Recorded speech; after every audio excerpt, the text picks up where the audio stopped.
Target's first quarter earnings out this morning didn't just hit the mark, they blew right by it. Earnings clobbered analyst forecast by nearly 70% as comparable sales surged 22.9%. Target credited strength online and in stores in categories such as apparel, home goods, and beauty products. Execs also struck an upbeat outlook for sales and margins for the balance of the year. Let's welcome in Target's CFO Michael Fiddelke for more. Michael, good to see you this morning here. This is another big quarter out of Target. Now, you interact closely with the financial community. What are they not understanding about Target right now that you can see these sizable beats in sales and profit margins? Is it the impact of inflation? Is it the impact of consumer spending stimulus checks? What are they missing? Yeah, well, thanks for having me, Brian. And I'll start off just with a huge thank you to the Target team that's responsible for this incredible quarter. And if I had to kind of tease out a theme for the quarter, it would be growth on growth. We really saw guests continue to turn to Target, and we saw it in the strength of our top line with 23% growth on top of double-digit growth last year. And if I had to point out a couple of factors that are probably most important, the first is the strength of our multi-category model. We have such credibility across so many parts of the business. There's so many ways to drive a trip to Target for our guests. And we certainly saw that in the first quarter. A category that was soft last year, like apparel, was up 60% for us in the first quarter. And some trips came along with that. And the second thing I'd call out is the power of our stores and our power of our store teams. Stores fulfilled 95% plus of the sales that we saw in the first quarter. And our stores grew 18% versus last year. And so we continue to believe that a differentiated store experience and stores as the center of our fulfillment is a real advantage. And that gives us confidence as we look to the back part of the year. Michael, what, 9 million people in the country are still without a job. Are you surprised by how much consumers are out there spending right now? We see a consumer with increasing confidence and the impact of vaccine rollout and a strengthening economy, and the just general growth we see in consumers continuing to put their trust in Target and increasingly turning to Target's stores. And so it's great to see the consumer finding some spring in their step and coming back to Target stores and turning to categories like apparel that have really come on for us this year. And so we feel really good about the strength we're seeing in the consumer and how they're shopping our entire assortment. We saw growth in all 5 of our key categories. Getting some questions about the guidance for the next couple quarters. You're looking for a slower comparable sales growth compared to what you saw in the first quarter. Why is that? As we look to the back part of the year, we're excited about the growth that we expect to put on top of some of the strongest quarters in Target's history. And so we feel really good about how the guest continues to turn to Target.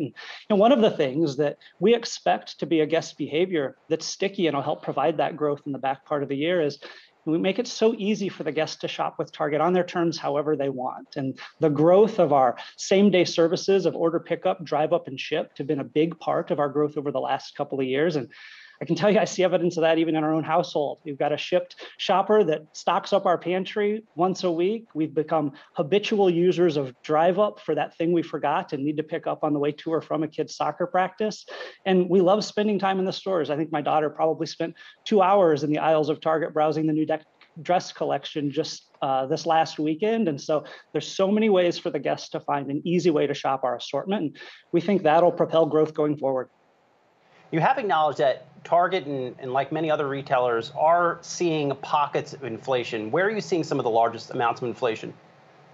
Yeah, we're watching it closely, as you might expect, and we see some pockets of increase. But one of the things that gives me a lot of comfort is we've got teams that have tons of experience over decades managing the costs of our business, and our merchandising and supply chain teams, have a lot of experience managing, changes to the input of cost side to our business. And when it comes to inflation, I think there's 2 things that I lead you with that were most important. The first is we feel really good about our price positioning. We want to make sure that guests can find great value anytime they come to Target. That's been central to some of our success over the last few years, and that philosophy won't change. And then the second is, given the diversity of the categories in which we sell and the sophistication of our supply chain, we've got a lot of levers to offset any headwinds should they pop up from an inflation perspective. Can you grow profits at the same time inflation is spiking?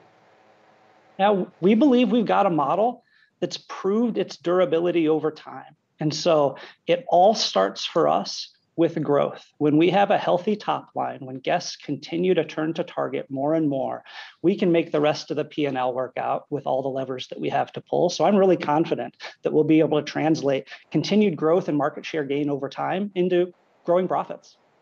Now, I've covered Target for some time, Michael, and you've worked there for some time. And I think we could both agree we've never seen sales and profits grow at this rate. Do you think from where you sit, the U.S. economy is starting to overheat? I feel really good about what we're seeing, and it's been great to see our business perform well over the last year. And there's inevitably questions about what's that look like when you start to anniversary some of the strongest performance in Target's history last year. And so, as we look ahead, we see increasing consumer confidence, and that's a good thing for the economy in total, and it's certainly a good thing for Target's business, given how the guest continues to turn to Target. Target joining a lot of other retailers this week, Michael, saying you can walk into the stores without a mask. How are employees supposed to handle that? Well, we've put the health and safety of our team front and center in so much of our decision making for years, and especially over the last year. And so, we turned to the CDC for the best guidance on how to make sure our team and guests are safe. And with the change in CDC guidance, we've updated our mask policy accordingly. And we feel like if we're consistent and clear with our policy, then we expect to create a safe shopping environment. And some of the investments we've made in clean and safe shopping environment and social distancing within our stores, we'll continue to keep those in place as well. What about the shields at the registers? Are they coming down? We'll continue to look at that over the balance of the year, but right now we don't have any plans to change. And in terms of employees, we've looked at a lot of retailers right now. They're raising wages. Target out in front about a year ago, raising wages before a lot of other retailers. Are you going to have to raise wages even more this year just to keep the workers you have and attract new ones for this holiday season? Well, as you know, Brian, we've put our team front and center on where we invest over time. And I think that positions us really well in the current environment. I mean, from where I sit as CFO, there is no investment that's more important or that has a higher return than the investments that we've made in our team. And so, to your point, we were out years ago with a commitment to get to a $15 starting wage, which we reached last year. And we'll continue to put investment in the team and support of the team front and center as we think about decisions going forward. Before I let you go, Michael, a lot of focus today on the moves in the cryptocurrency markets. As the CFO of a company like Target, is that a discussion you're having inside the C-suite? Do you want to accept Bitcoin as a payment in Target, or is it just too big a risk to put that on the balance sheet? Well, I'll tell you, Brian, every decision we make goes back to what do we hear from our guests? And that's been at the center of so much of our decision making over the last several years. So, we'll continue to monitor changes in guest trends and adjust our business accordingly. But right now, we're focused on meeting the needs of the guests as they transition out of the pandemic. And the flexibility of our model with so many ways to meet those guest needs is what's giving us a ton of confidence over the course of the balance of the year. And continuing to stay focused on the guests will be the thing that powers our growth for years to come. For what it's worth, I have no intentions of using a cryptocurrency at a Target, but maybe I'm just a boomer for using cash. Who knows, Michael? Well, thanks for having me today, Brian. All right, Michael Fiddelke, Target CFO, good to see you. We just talked about reopening of restaurants. Let's talk about reopening of gyms now. Chris Rondeau is with us. He is CEO of Planet Fitness. And Chris, things have changed quite a bit since the last time we talked in terms of reopening, in terms of capacity, in terms of masks. Where do you guys stand? We were just talking with the CEO of Brinker, the owner of Chili's, about their mask mandate for their employees and people who come into the restaurants. What are you guys doing on the mask front? Yeah, definitely following state and local guidelines for sure. The mask mandate from the CDC lift was a great start to increasing and improving customer sentiment, which we're seeing some really good momentum. Even back in March, honestly, it was already starting, I think, with the broad rollout of vaccines. And the local franchisee is making a decision based on their staff and their clubs whether or not they require the mask or not based on state guidelines. Chris, what's been the trend in new member signups?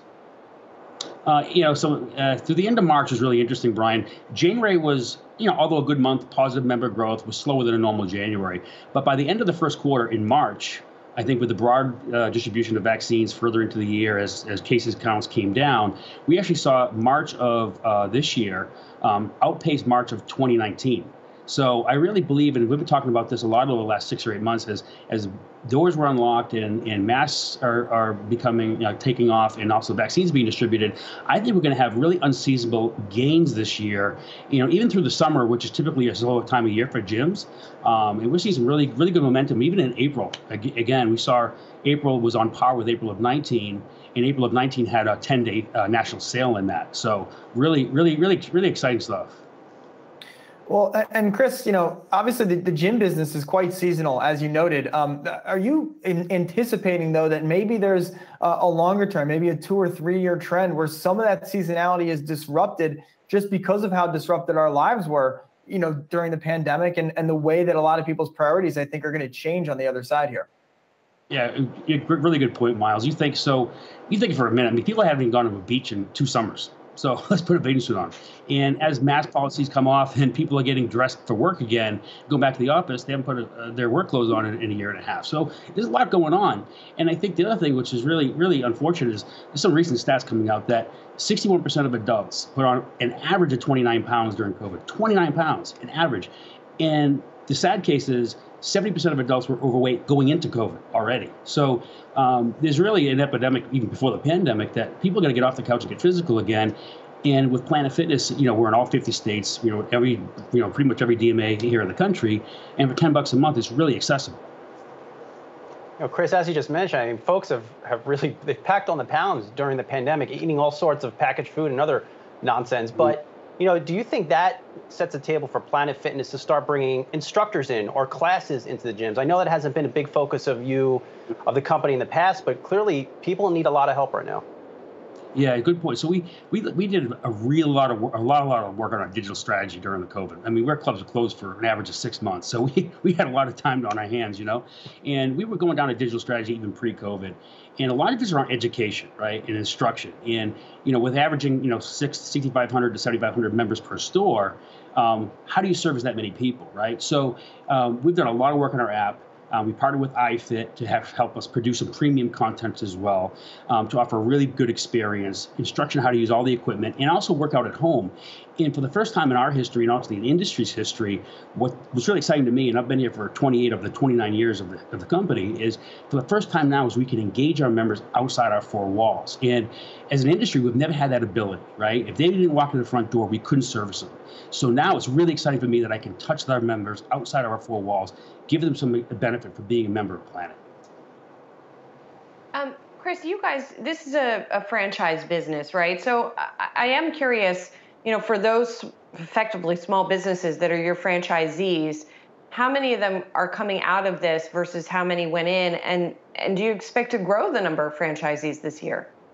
Yeah, we are extremely fortunate that the strength of this business model and the strength of our franchisees, that we closed with over 2,000 stores and we opened with over 2,000 stores, and we didn't lose a single location due to COVID. So super fortunate for that, but testament to the strength of the business model. Our average store is 38 to 40% EBITDA margins, so we can weather a storm like this. So really fortunate to that example here, and a great group of franchisees that have been with us for over 10 years, most of them. So really veteran operators here in our system. But the sad thing is 17% of the industry has permanently shut down already. And the industry trade organization, IRSA, they are predicting 25%. So what's even worse about that, as much as standing up for the industry, is that, like I mentioned earlier, 70% of the U.S. is already overweight. 60% are on over 29 pounds average. Now there's less access to fitness. So it's really an issue, unfortunately. But with Planet, it gives us more runway, I think, longer term. All right, we'll check back in with you as the year progresses. Chris, all the best to you. Thanks for being with us. Chris Rondeau is the CEO.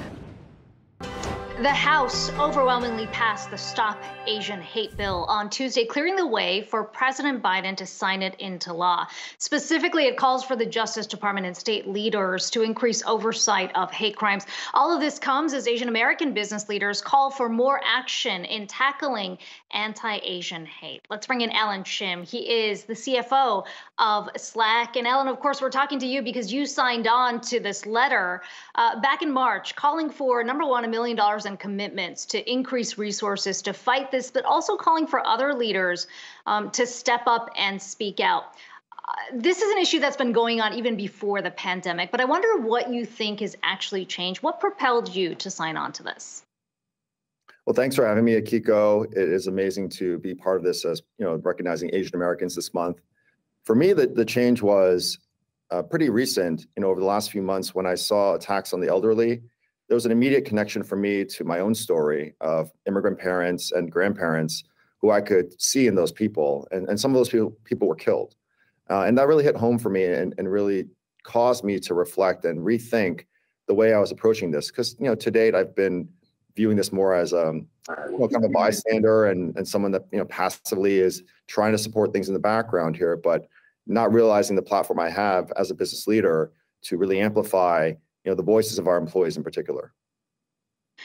Certainly, you're in the Bay Area where we've seen a lot of these attacks really play out on camera.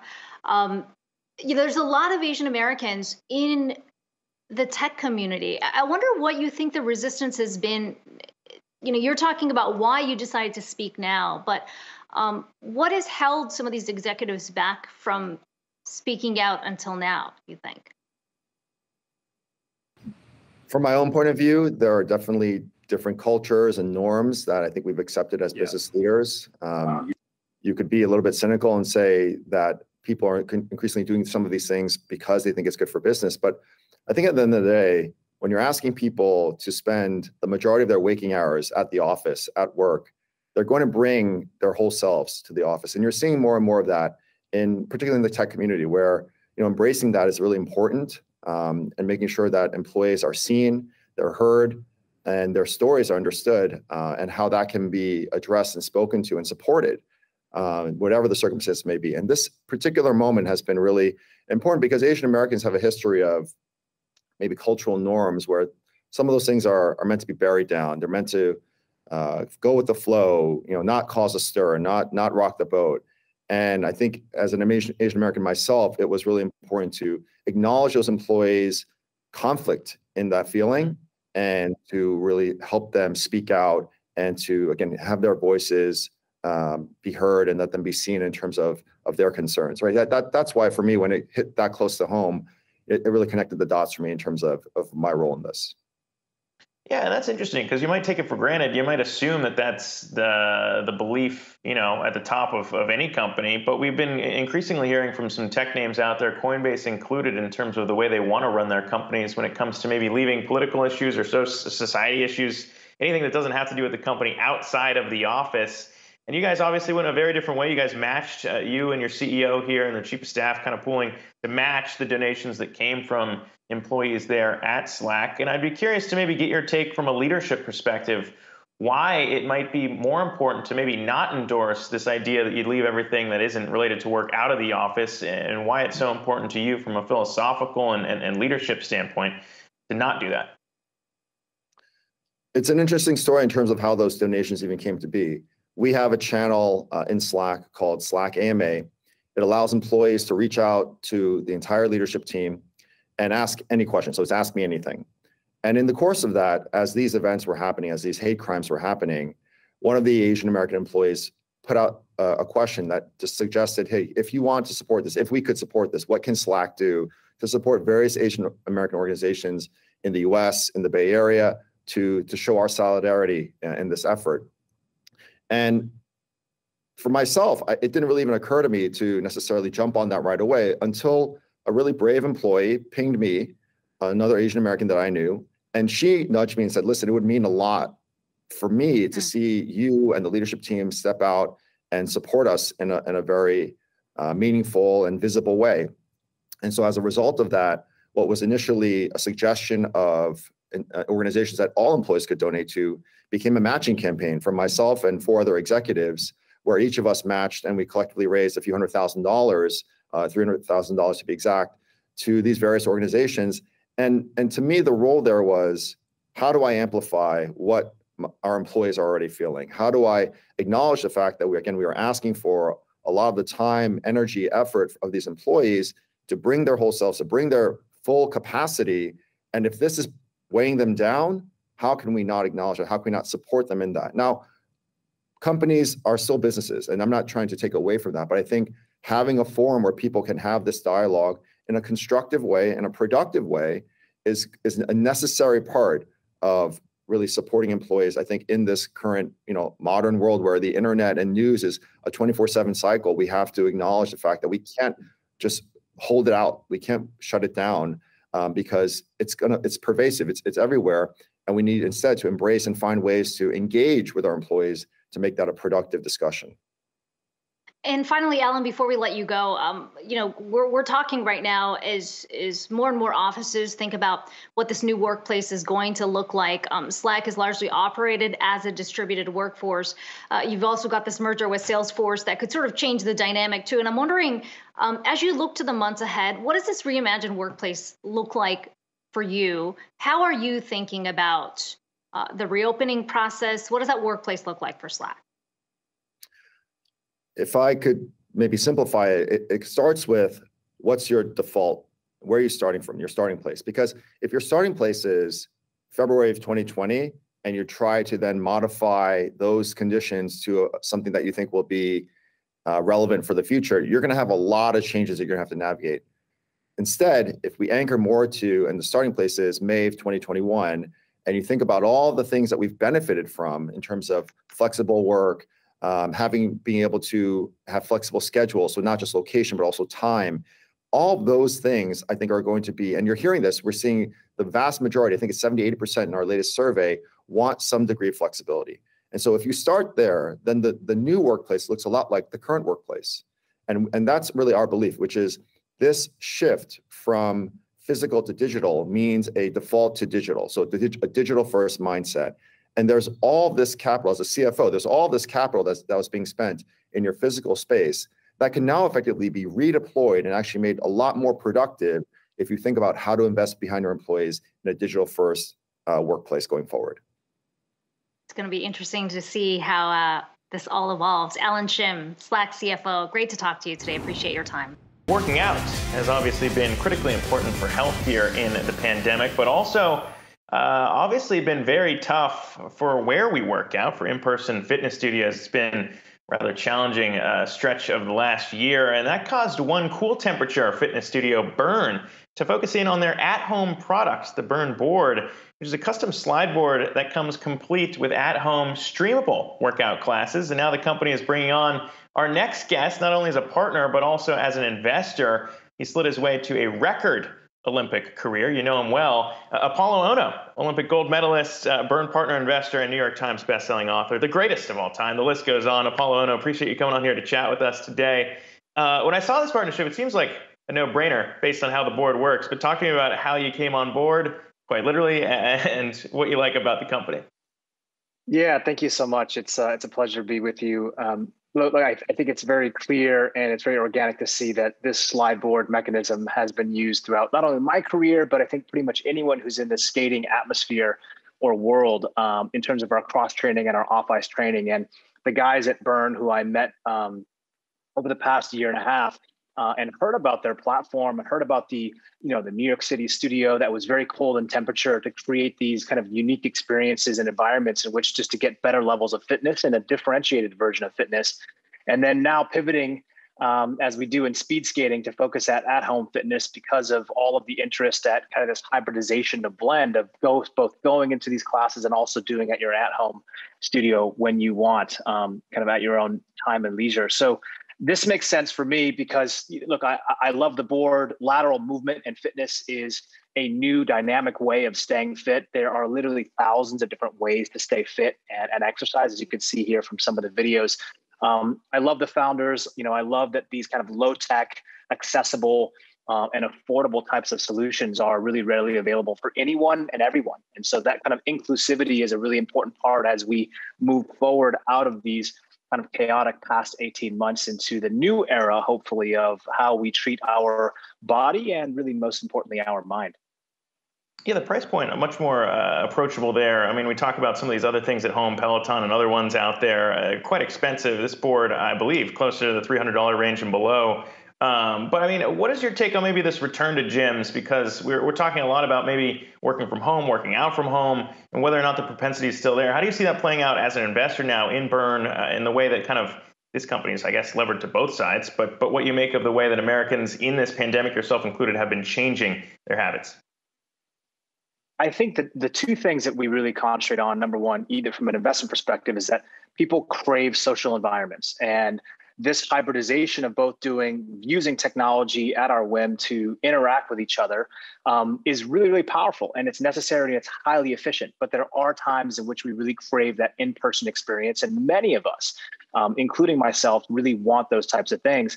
This platform really caters to those who understand that time is of the essence, that we are critically always and hyper stressed, and we're looking for different modalities and ways just to engage with fitness. And so as we think about the ways that we will interact with our time and our family and our workplace, I think that we'll see a continual blend of how we spend our energy and resources, both in terms of at-home fitness, whether it's using this type of a board at Brrrn, and the way that we interact when we walk outside of our home and try to explore what that looks like in terms of these social environments. So I'm bullish on the external kind of America coming back online. I'm also bullish on this blend that we will continuously use the at-home experiences in the way that we need to. And so I think for everyone, depending on your price point, depending on which direction you're leaning into, the way that I look at this particular investment and being in this partnership is this is a unique atmospheric way in which I can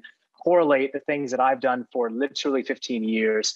I can input them, people can train and work out together in a really fun way that I said is really inclusive. And so the two founders to me impressed me from day one. And I just love the fact that we've got something that is unique out there in the marketplace. Apolo, we are just about 2 months, right, away from the Tokyo Olympics. There doesn't seem to be a lot of excitement when you look at what's happening out over in Japan. Overwhelming majority of the public against hosting the Olympics. There's concerns about a surge. Doctors saying they won't be able to oversee care of the athletes if there is some type of infection. How comfortable do you think athletes are in going over there and competing in this environment? I would have to say, generally speaking, I think most athletes are ready, willing, and able to tackle the challenges associated with going to an Olympic Games, especially in the midst of something that is unprecedented like this pandemic. With that being said, I think the Japanese people who are local, who are opposed to these types of things, have their own fears. And I think that that is completely validated, right? There's still a lot of unknowns associated with what we have gone through and what will come. But I look to what our counterparts here in the States have done in terms of the NBA and the NFL and other sporting arenas. And they've done an excellent job at showcasing that we can, if you put the right type of thoughts and leadership together, to host a large-scale event. Now, Japan, which is notorious for their incredibly strict protocol-like culture, I think that they'll be able to really capitalize on this and show to the world that we need sports more than ever. We look to inspiration. This is supposed to go beyond political beliefs and geopolitical concerns, and hopefully the Olympic Games will rise above kind of that chaos in a way that showcases the best of the human spirit. And I pray and hope that each one of these Olympic athletes is preparing to perform their absolute best in the next 60 days. And looking ahead to the Olympics, which you're a little more familiar with, the Winter Games, there's already a lot of talk about the geopolitics that's likely to play out over in Beijing. A number of lawmakers here in the U.S. already calling for some type of boycott. Politics is never, it's had a place with the Olympics in the past, but I wonder what the athlete perspective is right now around this debate. What is the case for competing at a time when there is so much tension between these two countries and significant grievances with China? I think everyone is an individual perspective. So it's hard for me to kind of, encapsulate everyone in their thought process. I can tell you from experience, that back in 2001, September 11th, and only 6 months post, we were walking into the opening ceremonies in Salt Lake City. The time was very uncertain. It was very chaotic. There was still fear in the air, but people were hungry to remain united. We remain united around creating this competitive atmosphere, which displays the greatest of human athletic achievement. And so as we look forward, which is, if you look at the games in Tokyo, 6 months later, they're being held in Beijing. I think everyone understands there's a big elephant in the room. There's a lot of challenges associated with these very sensitive topics. And I think that the athletes themselves are preparing a lifetime for their moment. And you will see probably some displays of their kind of exposure to the world in terms of what their belief systems are. But I don't want it to detract away from what the Olympic experience is, what it can represent, and why we need sport today more than ever before. Yeah, it can represent so much, and especially after all this, I think there's so many people praying, hoping that that the games in Japan can go through. I mean, what is your odds? I mean, given how close we are, that you put on that we actually get the Olympics, that they won't pull out last minute. What are you thinking right now? If I was a betting man, I would still be. I'd still place all my chips that the games will continue. I think it's not going to be without its challenges. Of course, it's going to be a very different Olympics in Tokyo.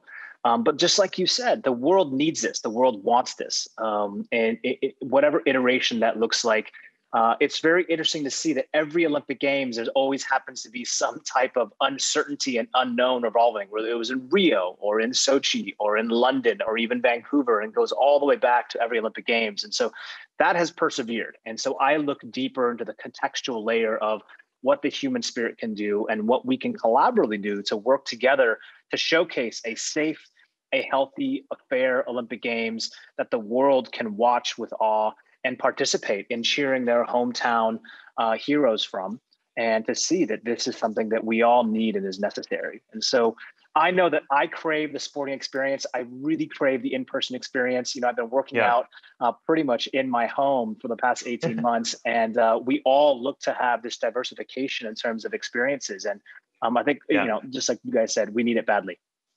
Staying optimistic there, staying busy on his burn board. Appreciate you coming on here to chat with us today. Apolo Ohno, most decorated Winter Olympian in U.S. history. Thanks again. Kellogg is coming off a pretty solid quarter as people continue to eat a ton of food during this pandemic at home. And now the cereal and snacks giant is looking to keep that momentum going by tapping into artificial intelligence. We've got Yahoo Finance's Brian Sozzi standing by now with Kellogg's chairman and CEO Steve Cahillane with more on those efforts. Hi there, Brian. Hey, thanks, Alexis. Steve, good to speak with you again here. I've been blown away by these e-commerce sales this week being reported by Walmart and Target. These are some of your biggest customers. How has their strength online caused you to change how you approach technology? Yeah, thanks for having me, Brian. It's good to be with you. Those two customers and many others have done extremely well in adapting to this new normal.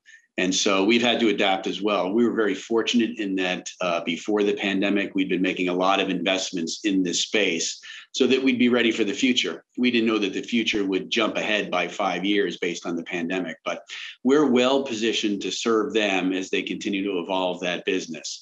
And it has, you have to have a lot of agility because it's not one size fits all.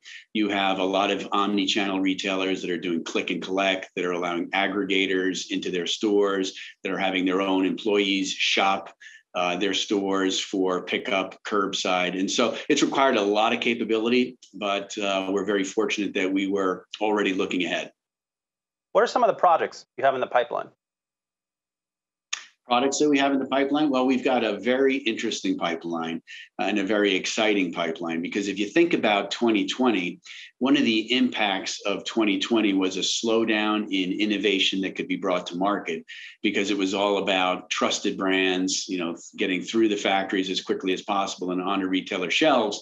So many of the exciting products that we had in 2020 that were planned are now in 2021 and had this kind of backup. So we've been able to pick our very best. And some of the ones that we're excited about right now are new flavors of Pringles. We have a scorching hot line of Pringles, which is off to a great start.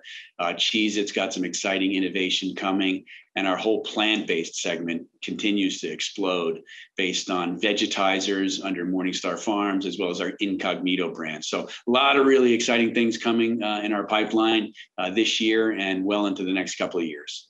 Has your analysis of the data or use of AI helped you develop those products? It has. And in many ways, the pandemic created a situation where, so many things had to be done virtually and therefore leveraging technology. That includes product development. It includes things like, we put a new line in our Pringles factory in Kutno, Poland. that had to be done almost entirely virtually, whereas in the past we'd have scores of engineers on site. We use things like Google Glass and other technologies to actually do all the work virtually. And this line that just went in, we call it a vertical startup, which means how quickly can you get from startup to full production in about half the time as pre-pandemic. And that's just astonishing if you think about it, because it was done in what we thought was a hampered way, but based on leveraging technology, we were able to really jump into the future in something that is as traditional as installing a new line. I imagine it's hard to find talent to help you channel and analyze all this data. Where have you found the talent, and have you had to retrain your workforce? So it's a great question. And, you have to be in constant search of talent. And this talent is obviously at a premium, but we've seen over the course of the last, call it 10 years, a real movement towards technology, STEM, education, and so forth. So those are great backgrounds to recruit into your company so you can develop these capabilities. Equally, you can cross-train people and you can move people across the organization. And we have found that when somebody knows our company, when they know our brands, when they know the way things work inside here, when they can learn new things and we can train them and bring in outside capability to help them learn new skills, it really goes a long way. It builds engagement, it builds their loyalty to the brand, and it helps us develop this internal muscle that's going to be required to continue to think about what's around the next corner. Steve, you just reported earnings, and a couple things took me by surprise. You just talked about Pringles. How do you explain the strength in Pringles? There's a lot of competition in the chip aisle. Pringles has been around for as long as I've been on this planet. Not a new product, maybe some new flavors, but a product that's been around for a while. Well, it starts with a very strong brand that has never stopped communicating with consumers. And in fact, we've been increasing that level of communication with consumers and doing it in very new and interesting ways. We had, for example, a TikTok promotion in Europe that went beyond viral and had hundreds of millions of interactions. And it's a relevant, fun brand that's highly differentiated. It invented that can. It invented the saddle chip shape that stacks on top of each other, allowing us to do things like stackable flavors, which again is very relevant and fun and engaging to our consumers. And then on top of that, the innovations, like I mentioned, Sizzlin' in Europe, Scorchin' here in the United States, lots of new flavors, hot flavors, which tend to be, well, hot with today's consumer. And it all comes together to keep a brand that has been around for a long time relevant today, modernized, contemporized, and exciting. And we're seeing it in our sales results, which have been very, very good. Perhaps you could set the record straight here. Is there a Fruit Loops shortage? There's not really a Fruit Loops shortage per se, but Fruit Loops is made in the same plants as our Corn Pops and Apple Jacks flavors and brands. And during the pandemic, those products sold extremely well. And we went through all of our inventory, safety stock, and that of our retailers. And so we've had to invest in capacity in order to be able to promote the cereals and merchandise the cereals in displays, in stores like we have in the past. So we've actually touched the brakes on Fruit Loops so that, in fact, we wouldn't run out of stock on the shelves. But we hope that we plan to be in the back half of the year back to full capacity availability where we can have a lot of fun and build big displays with Toucan Sam flying atop of it. All right. Well, I look forward to posting that on my TikTok account that I just figured out how to use. But also, Fruit Loops coming back, are they going to be at the same price as they were last year? If I've learned anything from these retail earnings calls this week and even last year, inflation, it's really running rampant out there. Yeah, inflation is real, and you're seeing it across a broad swath of the economy, including the spaces that we play in. And it's everything from exchange-traded commodities, which you can see at all-time highs in lots of areas. You can see it in logistics, transport freight, ocean freight. So it's really affecting everything. And for us, our first line of defense is always looking towards productivity, looking towards what we call revenue growth management, lots of levers that we can pull to maintain our margins, because we do want to remain as affordable as possible. And we are quite affordable for our consumers, and keeping our consumers at the heart and soul of everything that we try and do, which starts with the best possible food brought to you in exciting ways, but in affordable ways as well. So we're battling the inflation like everybody is, but it's clearly here in ways that it hasn't been in quite a number of years. Steve, I was just debating our Fed correspondent, Brian Chung, on whether inflation is it transitory? Is it not transitory? How do you view it? Are we sitting here, or are we looking at 6 months from now, inflation is even running hotter than it is today? Yeah, well, far be it from me to join a conversation that you're having with somebody from the Fed. But from my perspective, it's hard to say, and obviously the future will unfold.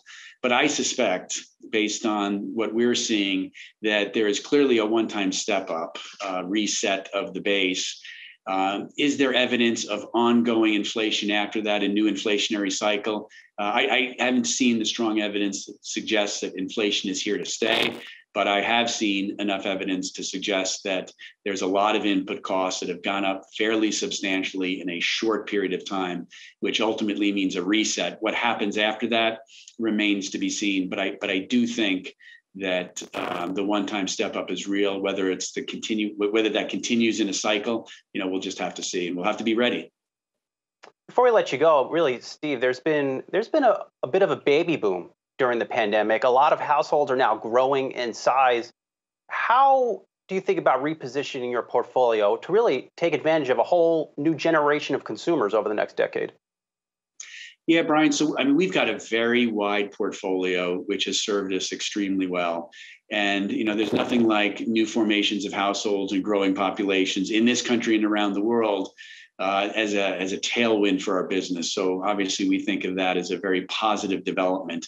But we've got great brands that have been around for, as you mentioned, generations and generations. And our number one job within our portfolio is to grow organically by continuing to maintain the relevance of those brands, the innovation behind those brands, the enthusiasm and excitement that consumers have for our brands. And then we'll look around for opportunities inorganically if there's a space that we think is exciting that would lend itself to further growth and add shareholder value. But right now, even these generational brands like Pop-Tarts and Eggo Waffle and Kellogg's Corn Flakes, their best days are in front of them. They're not behind them. Well said. We'll leave it there. Steve Kaling, Kellogg Chairman and CEO, always good to see you. We'll talk to you soon. Thanks, Brian. Time now for our Fame and Fortune segment. We've got Yahoo Finance's Alexandra Canal here for a conversation with Howard Owens, founder and co-CEO of Propagate, on all the latest happenings in the entertainment industry. Hi, Allie. Hi, Kristen, and thank you so much, Howard, for joining us today. What a week for you to be on the show. We have a flurry of entertainment and media deals. Got that news that Warner Media will be merging with Discovery, that report that Amazon is in talks to purchase MGM. What do you make of these deals, and what do you think it says about the state of the industry right now? Thanks for having me, Allie. It's great to be here. It is an exciting time for the media business and to be in the content creation world. The Discovery Warner Media deal was a real kind of shocker. We had heard rumors that Warner Media could be in play and that we're perhaps reconsidering their commitment to content and the amount of money that it costs to be in the streaming and the global streaming game.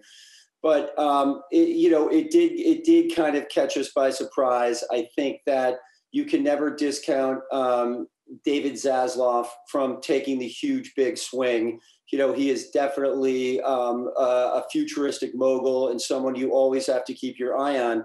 Our business, Propagate, has a lot of business at both companies, at both Discovery and at Warner Media.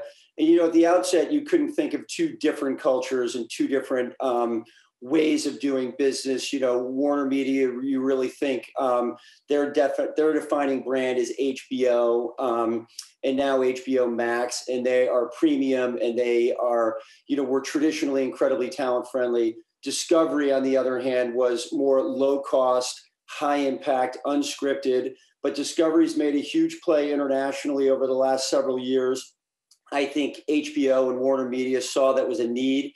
And I also think that the inflation that has happened in the content world, the cost of producing content, which has been exacerbated by COVID, I think it had to play into effect. So it's an exciting time. It's great to be in my business, making shows for all of the distributors. So we're happy about it, in all honesty. Yeah, it'll be interesting to see how it all plays out. And to follow up on that, do you think there is going to be more consolidation in this space? We have Comcast, Viacom, CBS, even Google with YouTube. Does this announcement put that much more pressure on them to make a big move if they want to compete? I think that there clearly will be more consolidation. I think the world of content is now a global one, and I think for primarily the domestic standalone players, I think they're going to be forced to take a good look at what they're doing and what they mean on the global stage and how they can compete with Netflix and Amazon and Apple and so forth. And I think that the consolidation will continue. It'll be really interesting to see kind of what happens to the broadcast networks, particularly CBS and NBC now, and their path forward. And definitely, you have to always have to consider Google and Facebook when you're considering future consolidation in the content wars. And in terms of investing in content, you alluded to how many options there are out there. For Propagate, how do you sort through it all, select that diamond in the rough, and perhaps even more of a challenge today than ever before? How do you navigate which platform that piece of content is going to perform best on? Surprisingly, the platforms tend to have their own DNA. And so even though it looks like a huge, even though for the average consumer you go on, and I can't tell you how many people are like, everything's on, but nothing's on. It's so hard to find something. I think that when we have a show, first of all, it's creatively led. We look for shows that can, punch above the cultural discussion. For HBO Max this summer, we're incredibly excited for a premiere we have coming of LFG, which is their big documentary this summer. And that is by Academy Award-winning directors The Fines, and that's about Megan Rapinoe and the U.S. women's fight for equal pay. That is something that, Warner Media bit above everyone else, but that's an American story with global repercussions. And that's something that Warner and HBO wanted to have. I think for each of our decisions, we really look at distribution and footprint. We do a lot of nonfiction, and we have two big announcements and two new shows with NBC that we've announced recently. One is the unscripted show Slip and Slide, which will come out of the Olympics this summer. The other is the American Song Contest, which is based on the Eurovision Song Contest. And that's NBC, and those feel like big broadcast, juicy shows. And we then are able to participate in the global rights, certainly of Slip and Slide. And then we will go along with NBC and make Slip and Slide globally around the world for other markets. So it really depends. But then on the streaming front, when you're working with them, they're taking all the rights. And so in those regards, we're looking for opportunities to be able to produce, to hopefully make margins on our production. But again, we're motivated by creative and where we see the best creative cultural fit for our show. And it's different really for every show. And again, we're in the documentary, we're in reality, we are in premium scripted, we're in interactive, which we're seeing a big move into. Our Bear Grylls You versus Wild interactive show was the second most popular filmer. Was on Netflix in April, ranked number 2. So we're feeling good about all of the opportunities and all of the ways to make content for different purveyors. All right. Well, there's certainly a lot to talk about in this space. Howard Owens, founder and co-CEO of Propagate. Thank you so much for joining us.